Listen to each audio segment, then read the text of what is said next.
हरिपाल नाम के एक महान भागवत हुए हैं। इन्होंने अपने गुरुजनों से पूछा कि भगवत प्राप्ति का सरल उपाय क्या है। तो ये सिद्ध बात है, गृहस्थी में विविध साधनाएं नहीं हो सकती। यम नियम आसन प्राणायाम प्रत्याहार ध्यान धारणा समाधि सब बड़े कठिन, ब्रह्म ज्ञान बड़ा कठिन। अरे गृह कारज नाना जंजाला तेयति दुर्गम शैल विशाला, यही सर आवत अति कठिनाई राम कृपा बिनु आए न जाए। घर गृहस्थी के इतने झंझट हैं, इतनी चिंताएं हैं कि वो बैठकर चित्र को परमात्मा में एकाग्र करे। कोई बहुत ही कृपा पात्र होगा साधु का, सो ऐसा कर रहा होगा, अन्यथा प्रपंच का चिंतन होता है। तो हरिपाल जी ने पूछा अपने गुरुदेव भगवान से कि भगवान की प्राप्ति का गृहस्थ में सहज में उपाय क्या है। कठिनता से तो बड़े उपाय वर्णन किए गए, सहज में भगवत प्राप्ति हो जाए। उनके गुरुदेव ने बताया संत सेवा। संत सेवा निश्चित भगवत प्राप्ति का उपाय, संत सेवा निश्चित। अच्छा, संत बड़े कृपालु, एक संत भगवान को पवा दो बड़ी श्रद्धा से, साधुता का जैसे सेवन किया जाता है, पद्धति है। देखते ही जोर से प्रणाम,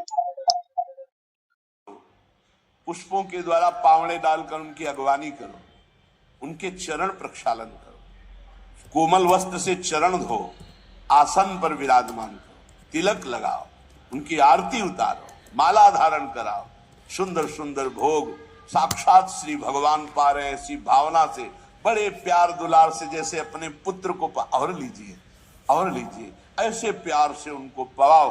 पाने के बाद उनको आचमन करा करके जो कुछ बने रूखा सूखा भेंट प्रणाम नमस्कार विदा करो। इसके बाद उनकी जूठन पाओ, चरणामृत पियो। देखो भगवान की प्राप्ति के लिए कैसे हृदय में व्याकुलता और कैसे भगवान की कृपा आती है। और संतों का स्वभाव, जहां संत मंडली होती है वहां, भाई देखो एक भगत हरिपाल जी है, क्या संत सेवा करते, क्या प्रसाद बनता है भाई उनकी तो दैन। अब पूरी मंडली की मंडली अब हरिपाल जी की सेवा, वो मंडली अन्य तीर्थों में, अब तीर्थों से जिनकी यात्रा उधर से होती सब हरिपाल जी के यहां। हरिपाल जी बड़े प्रसन्न, धीरे धीरे जो संग्रह किया हुआ अन्न और संपत्ति थी वो तो सब लग गए। हरिपाल जी के यहां संतों की भीड़ ही रोज लगी रहती, जमीन बेच दी, कीमती गहने बेच दिए, सब संतों को पवा दिए। अब ऐसा कुछ नहीं बचा जिससे खरीद के लावें और पवावें। तो केतिक 1000 ले बाजार के करज खवाए, हजारों रुपया। ये आज 1000 की तो कोई महत्ता ही नहीं रहेगी, उस समय हजारों की बड़ी महिमा थी, बड़ी महिमा 1000 रुपए की। 1 रुपया लेके जाओ तो काफी सामग्री लेके आ जाओ दुकान से। ऐसा हमारे सामने 5 किलो नमक मिलता था, 3 रुपया का ऐसे दूध दुहा लो, ऐसे गाय से दुहा के, भैंस गाय का दूध 3 रुपया। 40 रुपया का शुद्ध घी, कि वो मटका खुले तो आसपास एरिया में छा जाए ऐसा घी, ये सब नकली घी ले। और दूध तो बेचना एक तरह से अपमान माना जाता था। सारी संपत्ति साधु सेवा में लगा दी और बाजार से हजारों के कर्जे हो गए। अब कर्जा लेकर के संतों को पवा दिया, अब कोई कर्जा भी ना दे। अब हरिपाल जी दुकान में गए कि पहले 1000 पहले के पड़े, तो आपको अब बाजार में कोई कर्जा नहीं, संपत्ति सब बिक गई। देख लो भगवत प्राप्ति के भाव। घर में कोई ऐसी वस्तु नहीं रही कि बेच के खवा दे। और संत मंडली, कहीं जय द्वारिकाधीश, कहीं जय सियाराम, कहीं हर हर महादेव, अलग अलग संतों की मंडलियां। हरिपाल जी ने विचार किया आप क्या हो, बहुत लंबे तगड़े, विमुख को लेत हरिदास को न दुख देत, आए संत द्वार तिया संग बतराई है। संपत्ति गई, कर्जा हो गया, संत भूखे नहीं जाएंगे चाहे हमें चोरी करना पड़े। चोरी कैसी? एक प्रधान रास्ता जंगल में था, उस समय अस्त्रों में भाला, तलवार, तीर, धनुष यही थे। तो भाला लेकर के अब चुपचाप बैठे रहते, न राम कृष्ण कोई बोलने वाला, ना गले में कंठी, न कोई भागवतिक तिलक, मारते नहीं थे। भाला गले तो लंबे चौड़े विशाल शरीर के थे, तो डर के मारे अपने आप जो है और वो लेकर के संतों को पवाना शुरू किया। छल कर बल कर लीजिए महाकृपिन को दाम, और साधुन के मुख बोइए या ऐसा यानों का, उसका भी कल्याण हो जाएगा और आपका भी मंगल हो जाएगा। साधुन के मुख में अच्छे अच्छे पदार्थ, तो वो धन धन्य हो गया, वो धन जिसका लिया उसका भी धन। लेकिन ये तब, पहले अपनी संपत्ति खर्चा कर डालो, बेईमानी नहीं। बाजार में कर्जा ले लो, जब उसके भी पटाने का रह जाए कि अब नहीं पट सकता और संत आए, तब ये उपाय है, पहले नहीं। पहले साधु अनुराग में दही श्री लुटाई है, सब खर्चा कर। ठीक खेती 1000 ले बाजार के करज राखे, तो वो भी खवा दिया। अब देखा संत वापस न जाए।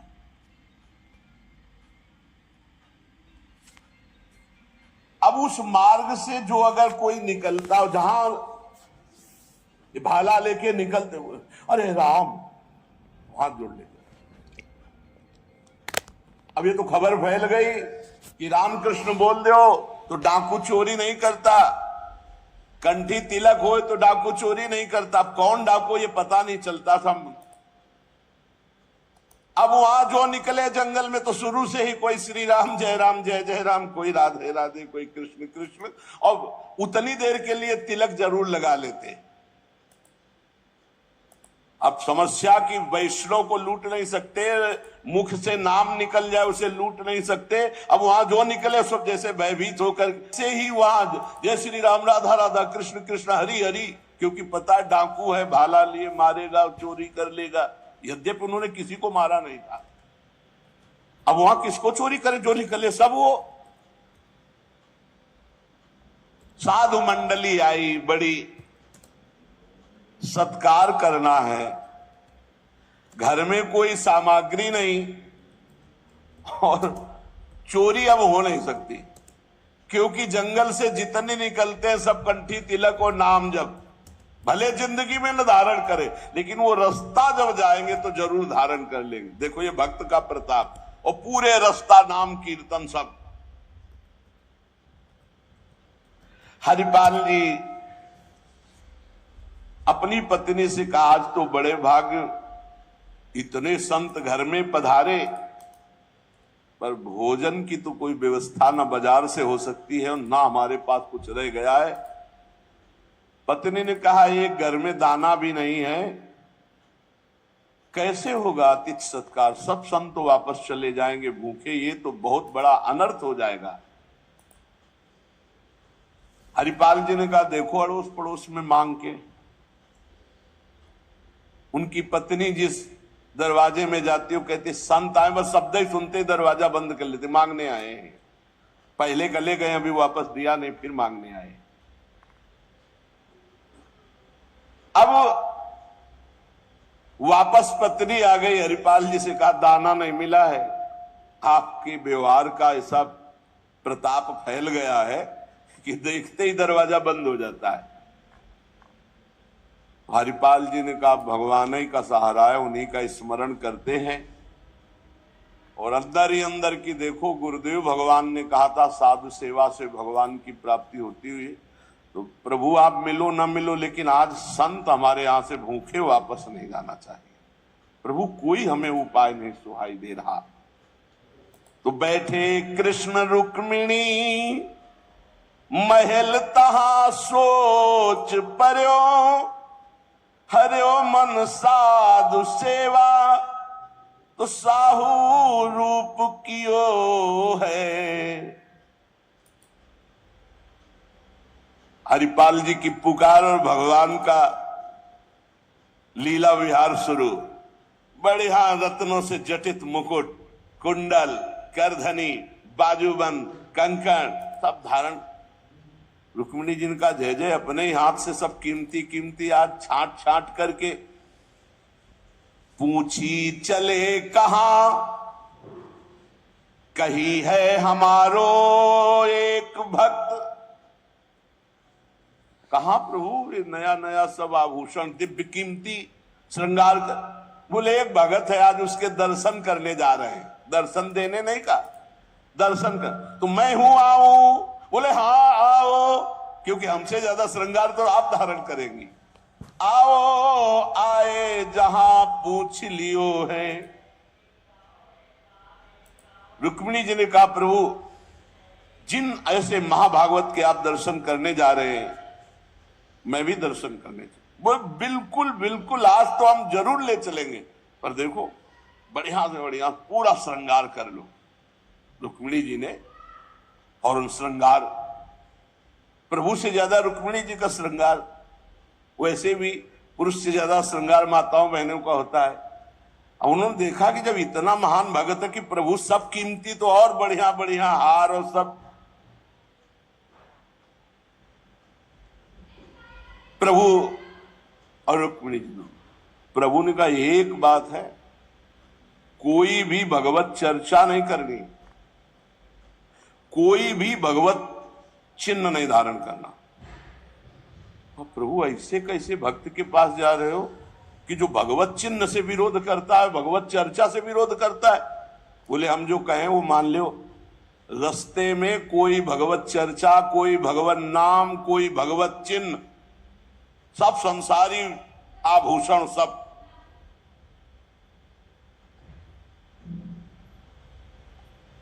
प्रभु कैसा भगत है आपका? बोले बहुत उच्च कोटि का, दर्शन से निहाल हो जाओगी, ऐसे भक्त का कभी दर्शन नहीं हुआ होगा। रुक्मिणी जी तैयार हुई, भगवान तैयार हुए और हरिपाल जी के द्वारे पे आए। अजूमग चलो जात बड़ो उत्पात मधि, को पहुंचावे देवो ले रुपया दियो है। करो समाधान संत मैं लिवाए जाऊं, इन्हें लाई वनमाज देखी बहुधन जियो है। भगवान स्वयं गए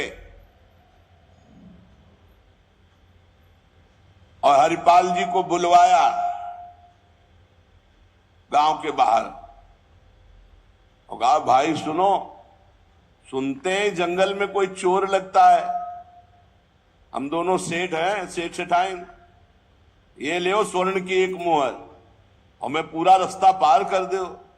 भगवान जैसे मरते को पानी मिल जाए ऐसे ऐसे आपने संत मन में सोचा संत वापस चले जाएंगे और गौर से देखा गले में कोई तुलसी नहीं, कोई भागवतिक चिन्ह नहीं और मार पूरा सब श्रृंगार से।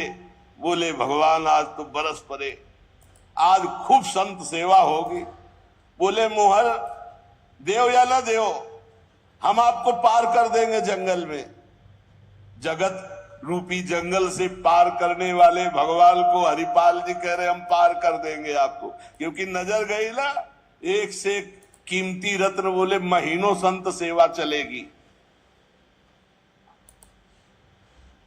हरिपाल जी से बातचीत कर रहे कि कहीं शंका ना हो जाए। बोले अमुक शहर जा रहा हूं, हमारा बड़ा व्यापार चलता है, तुमको 1 रुपया तो देंगे ही, पर सुरक्षित हमें पहुंचा दो, ये ले। वो दौड़ करके कहा पर रुको, अपनी पत्नी से कहा 1 रुपया का जाओ, स्वर्ण का है, कुछ जलपान लाओ, संतों को पवा, भोजन की व्यवस्था रास्ते में हम कर लेंगे। बाल भोग कराओ। संतों का समाधान बाल भोग कराओ। राजभोग की व्यवस्था में भी सेठ सेठाइन हैं, बड़े भोले हैं, बड़े प्रसन्न हुए, मानो प्राणों का संचार आ गया संत सेवा में।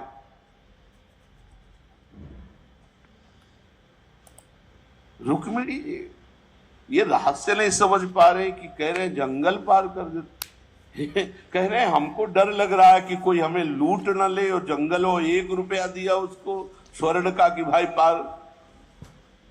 तो रुक्मिणी जी ने कहा कि प्रभु किसी के रक्षा,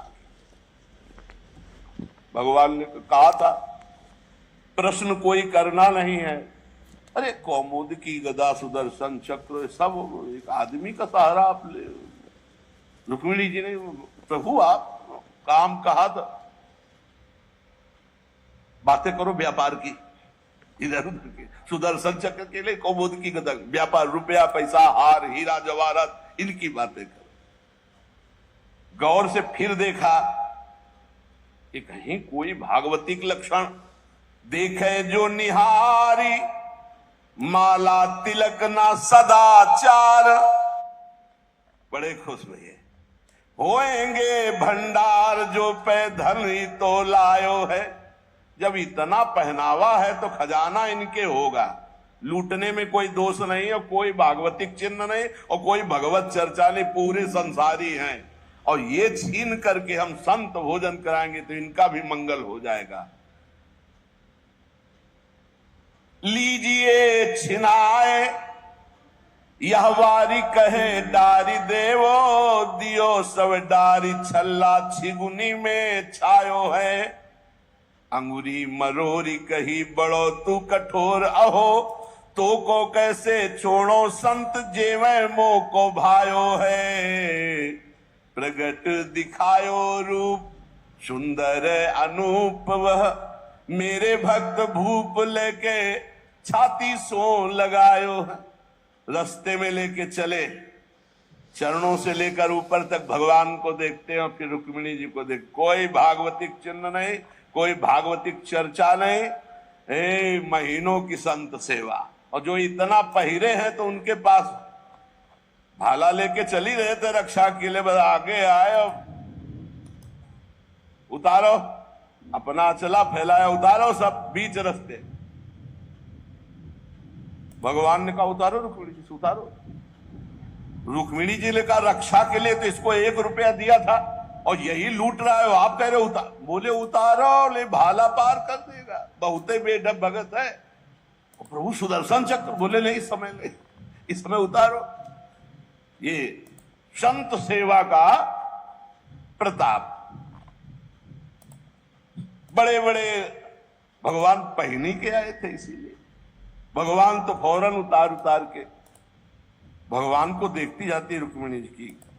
कुछ तो मैके वाले हैं, कुछ आपके हैं प्रभु, उनमें सब उतारो, नए बनवा देंगे, जान बची तो सब कुछ बच गया। प्रभु भगत के दर्शन करा रहे थे कि लुटवाने, तो बोली यही तो है, यही है जिसके दर्शन करा ले आए थे। अब तो भगवान सब करधनी मुकुट सब उतार के रख दिए। हरिपाल जी की दृष्टि गई कि रुक्मिणी जी सब तो उतार दिए, एक अंगूठी जो भगवान ने पहनाई थी वो नहीं उतारने की।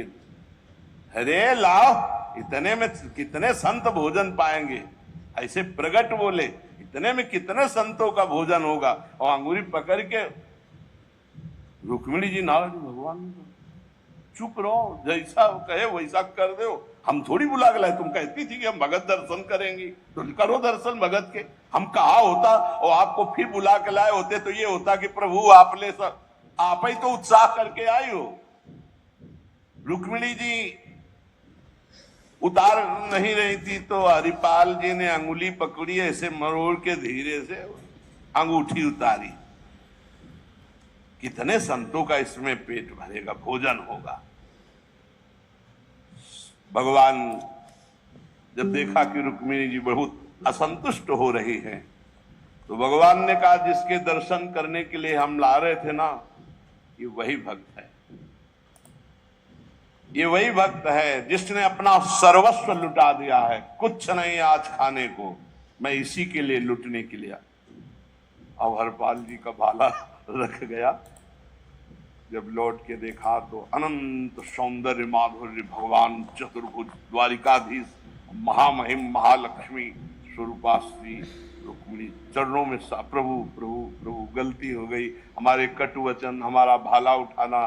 प्रभु आप जानते हो हमारे घर में संत मंडली बैठी है, इतना कर्जा हो गया कि हमको कोई कर्जे में नहीं देता, पड़ोस से उधार मांगे तो कोई नहीं देता, और कुछ संपत्ति रह नहीं गई, और संत भूखे न जाए प्रभु, इसलिए भगवान ने छाती से लगाया।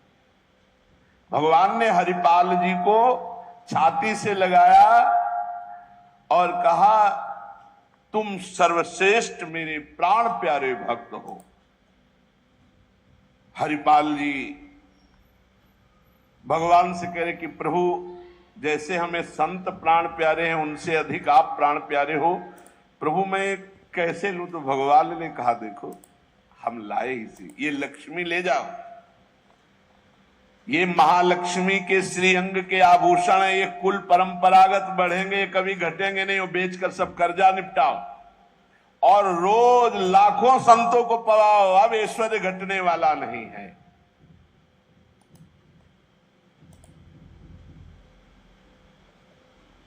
भगवान से कहा प्रभु ये घटना किसी से मत कहना, नहीं तो सब भक्त जो है ये कहेंगे कि इतना दुलार भगवान को किया जाता है, भक्तजन करते हो, ये भाला दिखा के लूट लिया। तो भगवान ने कहा डरो मत, ये चर्चा अगर कोई सुनेगा भी तो तुम्हें आदर्श मानकर संत सेवा करके मेरी प्राप्ति का उपाय सोचेगा, ना कि तुम में दोष दर्शन करेगा। भगवान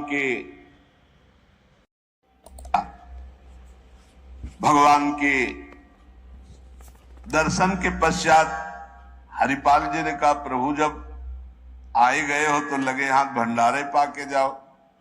तो बोले जरूर, जहां हमारे संत पाते वही हम प्रकट। सब संतों को भगवत साक्षात्कार कराया, साक्षात द्वारिकाधीश रुक्मिणी जी के सब संतों ने दर्शन किए, भोग बना।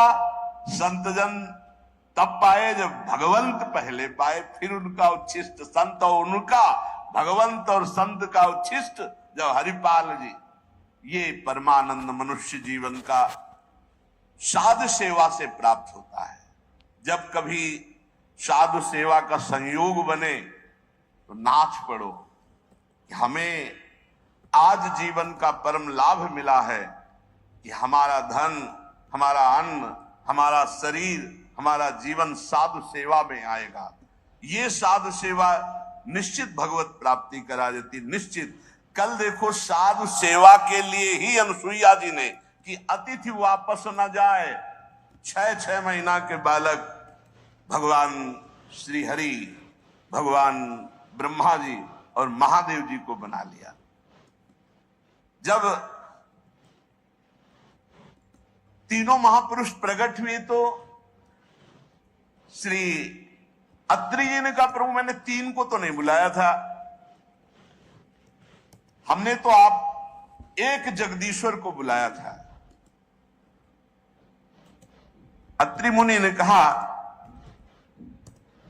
हमने तो प्रार्थना की थी शरणम तम प्रपद्येहम यएव जगदीश्वरः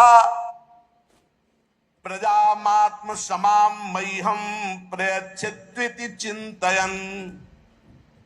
मैंने उनका चिंतन किया था जो जगदीश्वर है, संपूर्ण जगत के ईश्वर हैं। तो प्रभु आप तो ब्रह्मा विष्णु और महादेव 3 रूपों में प्रकट हुए, अब कहिए इन 3 में जगदीश्वर कौन है जिसका मैंने मंत्र जाप किया? क्योंकि मैंने एक सुरेश्वर भगवान जगदीश्वर का चिंतन किया और आप 3 पधारे। मुझे बड़ा आश्चर्य है कि 1 का वाहन और 3 आ गए, इसका रहस्य बताइए। अत्रि मुनि के वचन सुनकर तीनों भगवत स्वरूप हंस दिए और सुमधुर वाणी में कहा ब्रह्मन तुम सत्य संकल्प हो, तुमने जैसा संकल्प किया वही मैंने किया, इसके विपरीत नहीं कर सकता। भक्त मेरा जैसा संकल्प करता मैं वैसा ही, उसके विपरीत नहीं चल सकता। ये बात जरूर पकड़नी चाहिए। जब संत भक्त कोई वार्ता करने तो बहुत एकांत भाव से सुनो, क्योंकि भगवान अपनी बात भले, लेकिन भक्त की बात नहीं। अपनो परण विसार भगत को पूर्व परण निभाओ। भगवान कह रहे तुम सत्य संकल्प और मेरा भक्त जैसा चिंतन करता मैं वैसा ही। तुमने कहा जगदीश्वर, तो हम एक ही तीन रूप में जगत के ईश्वर हैं। तुम्हारा कल्याण हो, मैं एक ही हूं, तीन रूप धारण कर जगत का ईश्वर मैं त्रिदेव के रूप में हूं, इसीलिए मैं प्रकट हुआ हूं।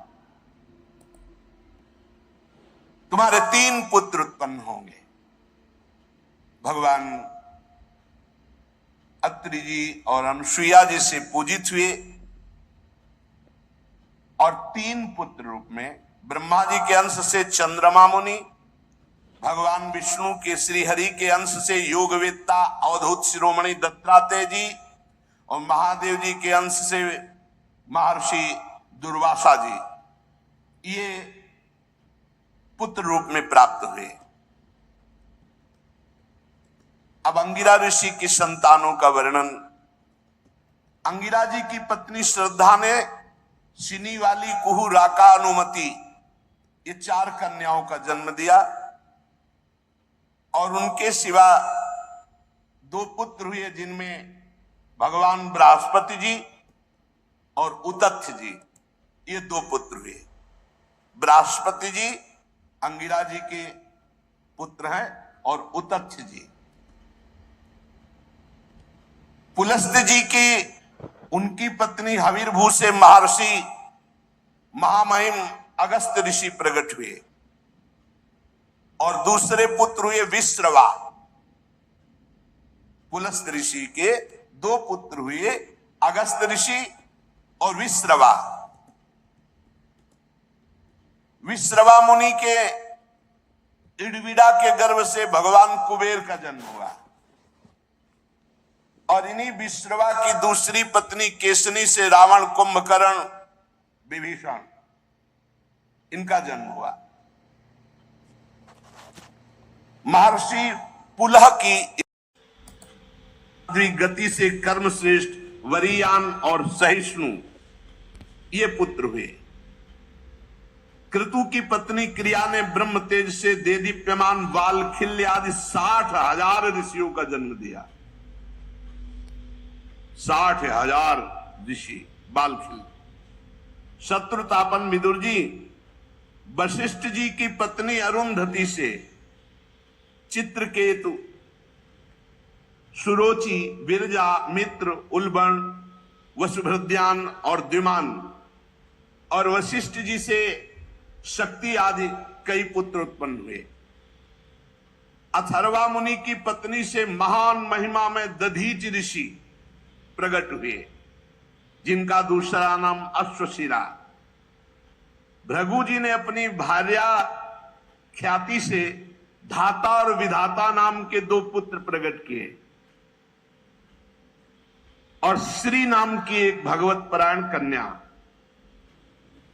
मेरु ऋषि ने अपनी आयाति और नियति नाम की कन्याएं धाता और विधाता को ब्याही, उनसे मृकंड ऋषि और प्राण ऋषि प्रकट हुए। मृकंड से ही मार्कंडेय ऋषि प्रकट हुए और प्राण मुनि से वेद शिरा का जन्म हुआ। और भृगु जी के एक कवि नामक पुत्र थे, उनसे भगवान शुक्राचार्य जी प्रकट हुए। विदुर जी, इन महामुनीश्वरों को जो प्रकट होने का वर्णन सुनाया गया, इनके सुनने मात्र से तत्काल पाप नष्ट हो जाते हैं, इन ब्रह्म ऋषियों के प्रादुर्भाव का। ब्रह्मा जी के पुत्र दक्ष प्रजापति ने मनु नंदनी प्रसूति से विवाह किया, उनसे 16 कन्याएं उत्पन्न की। 13 कन्याएं धर्म को ब्याही एक अग्नि को और एक पितृगणों को और एक संसार का संहार करने वाले भगवान शंकर को सती जी, 16 कन्याओं में 13 धर्म को, एक अग्नि को, एक पितृगणों को और एक भगवान देवादिदेव महाशंकर को। श्रद्धा, मैत्री, दया, शांति, तुष्टि, पुष्टि, क्रिया, उन्नति, बुद्धि, मेधा, तितिक्षा, हिरी और मूर्ति, ये धर्म की पत्नियां हैं 13। श्रद्धा ने शुभ को जन्म दिया, मैत्री ने प्रसाद को जन्म दिया, दया ने अभय को जन्म दिया, शांति ने सुख को जन्म दिया, तुष्टि ने मोद को, पुष्टि ने अहंकार को, क्रिया ने योग को, उन्नति ने दर्प को, बुद्धि ने अर्थ को, मेधा ने स्मृति को, तितिक्षा ने क्षेम को और हिरी ने विनय को उत्पन्न किया। समस्त गुणों की खान मूर्ति देवी ने भगवान नर नारायण को जन्म दिया। इनका जन्म होने पर देवता लोग पुष्पों की वृष्टि की और भगवान नर नारायण की स्तुति की। भगवान श्री कृष्ण ही अपने अंश से नारायण और वही नर रूप अर्जुन जी, ये कुरकुल तिलक अर्जुन नर अवतार भगवान श्री कृष्ण के अंश नारायण। अग्नि देवी की पत्नी का नाम है स्वाहा। उनसे पावक, पवमान, शुचि 3 पुत्र हुए। इन 3 से 45,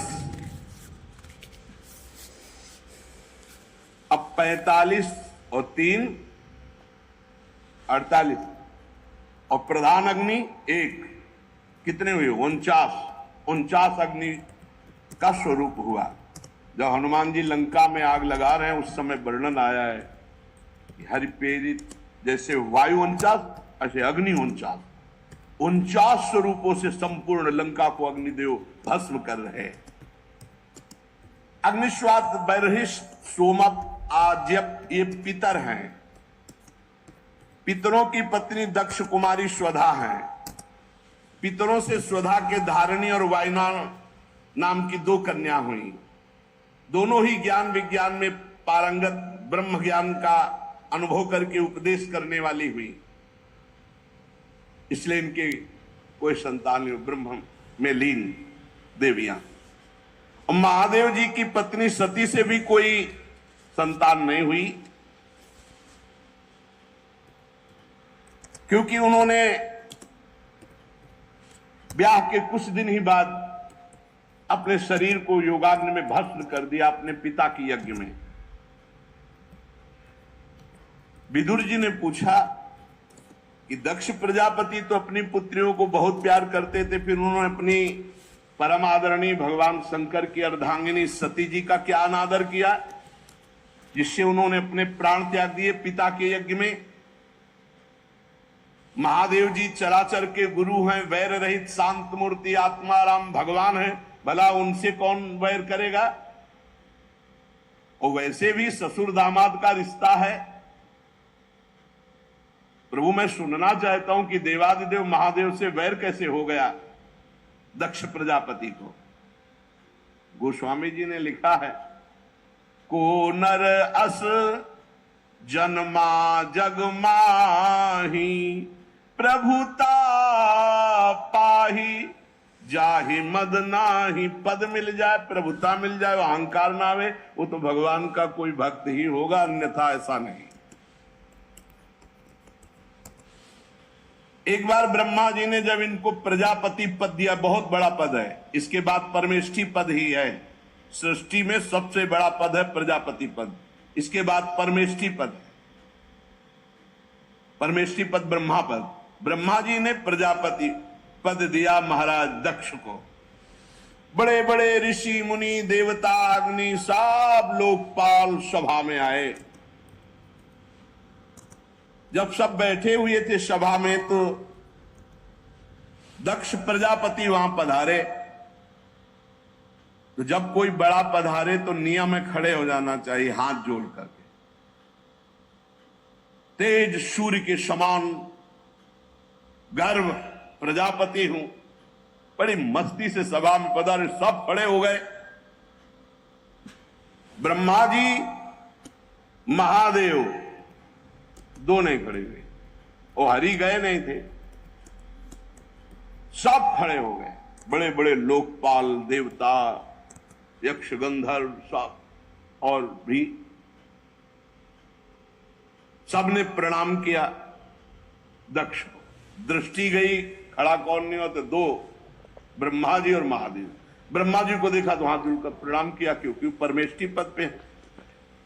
और जब महादेव जी को देखा तो ना तो देख रहे थे ना सुन रहे थे, बस आंख मूंदे बैठे थे। सभा में बुलाए गए थे तो बैठे थे, अनुचर भी बैठे थे महादेव के। दक्ष का पारा चढ़ गया कि मैं प्रजापति हूं और इस असुर भी हूं, न खड़ा हुआ, न हाथ जोड़ा, न प्रणाम किया। ये नहीं जान रहे कि ससुर किसके हो। अब ससुर जी समझ ही नहीं पाए, बहुत गड़बड़ हो रहा है। क्रोधाग्नि और भगवान शिव को कटवचन बोलने लगे। यही अहंकार पद का है। भगवान के ससुर जी हैं भाई, शिव जी के ससुर जी हैं। दक्ष ने कहा है, देवताओं, सभासदों, लोकपालों, मेरी बात समझो, मैं कोई नासमझी से नहीं कह रहा हूं, बिल्कुल नासमझी से बोल रहे हैं। मैं कोई देव द्वेष से नहीं कह रहा हूं, बिल्कुल द्वेष से बोल रहे हैं। दक्ष जी ने सफाई पेश की। उसे बहुत बड़ा कठोर शब्द बोला, ये अहंकार कुछ भी करवा सकता है। इस समय बुद्धि खराब है दक्ष की, खराब मशीन जो है बहुत धुआं फेंकती है।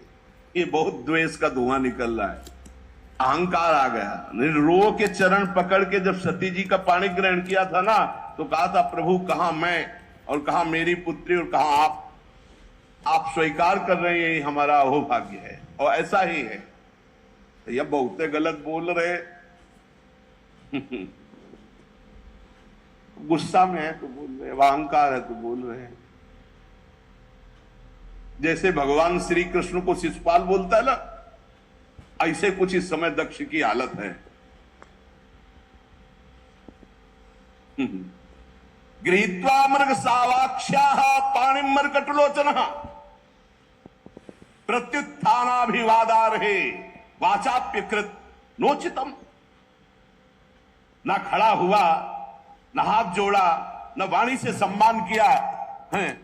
मेरी सावित्री सारीखी मृगनयनी पवित्र कन्या का अग्नि और ब्राह्मणों के सामने पाणी ग्रहण किया था। ये मेरे पुत्र के समान है, मेरा दामाद है, इसको खड़े होना चाहिए, हाथ जोड़ना चाहिए, मेरा स्वागत करना चाहिए। परंतु इसने स्वागत की तो बात जाने दो, आंख उठा के भी नहीं देखा। अरे बहुत है बुरा बोलते चले जा रहे हैं। गुस्सा में है ससुर जी, बोले। अब वो हम तो नहीं बोले, बोले जो बोले। तभी तो फिर भगवान आगे जो लीला आएगी ना, गर्दन मरोड़ के बकरे के लगाए, सुकुमारी कन्या का मैंने दान के आगे वाले हम शब्द छोड़ दिए। अरे बहुत ही बोलते चले जा रहे, चलो वो छोड़ देते, आगे बोलते। ये प्रेतों का निवास स्थान भयंकर श्मशान में भूत प्रेतों के साथ घूमता रहता है। सिर के बाल बिखेरे, नंग धड़ंग, कभी हंसता कभी रोता, चिता की भस्म लपेटे, मुंडों की माला डाले, हड्डियों का गहना पहने। आगे और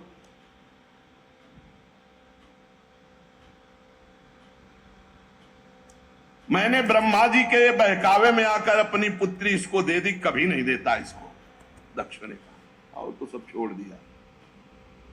अरे जे ही ऐसा बोले तो भगवान शंकर के पार्षद वहां बैठे हुए थे, नंदेश्वर, और एक से एक तेजस्वी। अब दक्ष से कहा, बस चुप, अब अगला शब्द मत निकालना, मेरे स्वामी शांत बैठे हैं। अब तो और दक्ष को कि उनके पार्षद उंगली दिखा के रोक हाथ में जल लिया दक्ष ने। देखो कोई अपराध शिव का नहीं, शांत बैठे हैं भगवान शिव। अभी तक एक शब्द नहीं बोला, देखा भी नहीं, हाथ में जल लिया और शाप देने के लिए, दंड देने के लिए भगवान शिव के तैयार हो गए और कहा, ये महादेव बहुत गलत बोले, कड़ुआ बोले। सब देवता साफ देखे, आज मैं इसे साफ देता हूं, आज के बाद किसी भी यज्ञ में महादेव का कोई भाग नहीं होगा। बहुत हाहाकार मच गया, ये क्या बोल दिया, साफ दे दिया। भगवान शंकर के अनुयायी नंदकिशोर ने कहा, ए सोन दक्ष, तू क्या समझता है, मेरे स्वामी शांत बैठे हैं तो तू जो चाहे वो बोल दे। और कहा, दक्ष, तुझे अहंकार है कि तू प्रजापति है, और ये सब ब्रह्म ऋषि तेरा अनुमोदन कर रहे हैं, हंस रहे हैं, दांत दिखा रहे हैं। मैं भयंकर श्राप देता हूं कि इनकी बुद्धि भ्रष्ट हो जाए, दे अभिमानी बन जाए। ये शंकर का द्रोह करने वाले जितने यहां बैठे, सब अज्ञान को प्राप्त हो जाए, ब्रह्मबोध की विस्मृति हो जाए, सब देहाभिमानी हो जाए, और किसी को भी बिना शंकर की आराधना के तत्वबोध न हो। ये पक्का पक्का। ये सब विवेक भ्रष्ट हो जाए, जितने मुस्कुराए दक्ष की सभा में। ये केवल वेद वाक्य, अर्थवाक्य, तत्व को ना जानने वाले और विषय भोग की प्रबल इच्छा में केवल भोगों में रमण करने वाले, इनकी बुद्धि देहात्म भाव चिंतन करने वाली हो जाए, इनका आत्म स्वरूप बोध विस्मृत हो जाए, ये पशु के समान हो जाए। और ये दक्ष जो बोल के गया मेरे स्वामी के लिए, ये स्त्री लंपट, इसका मुख बकरे का हो जाए। जा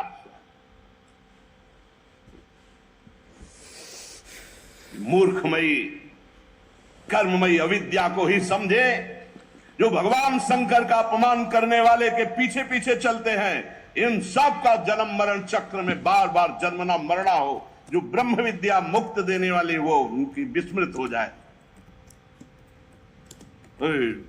शंकर द्रोही कर्मजाल में फंसकर दुर्गति को प्राप्त हो, और ये भोग के गुलाम, इंद्रियों के गुलाम, मन के गुलाम बनकर केवल रसेंद्रियों जनेंद्रिय के भोग में भटके, ऐसा मैं साथ देता हूं। नंदकिशोर से ये जो ब्रह्म ऋषियों के लिए श्राप हुआ, हाहाकार मच गया, क्योंकि कट नहीं सकता साप, उधर का भी नहीं और इधर का भी नहीं, दोनों महान। अब ब्रह्म ऋषि खड़े हो गए पले पले कमंडल का जल लेके, भैया बड़ा बवाल बच गया।